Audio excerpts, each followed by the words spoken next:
මම මෙහෙමයි මම පොඩි කාලේ ඉස්කෝලේ යන කාලේ මේ තමයි මාලිනී ෆොන්සේකාව දකින්නේ. මාලිනී අක්කා කියන්නේ මේ ගාමිණී මාලිනී යුගයක් හැදුවා. ඊට පස්සේ විජේ මාලිනී යුගයක් හැදුවා. තිස්ස මාලිනී යුගයක් හැදුවා. ජීවන් මාලිනී යුගයක් හැදුවා. හරි? සනත් මාලිනී යුගයක් හැදුවා. ඒ හැමතැනම හිටියේ මෙයා. ඒ ඇත්තටම කියනවා නම් අපේ දුර්ගුණ තියෙන්න පුළුවන්.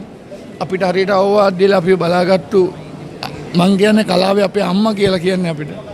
අපිට මේ බල හදාගන්න මේව කරගන්න හරි කියපු අම්මා අපිට කෙනෙක් වගේ කලාවේ අම්මා කියලා වචනේ දාගන්න නිලි රජිනට වඩා ලස්සනයි මේ වචනේ.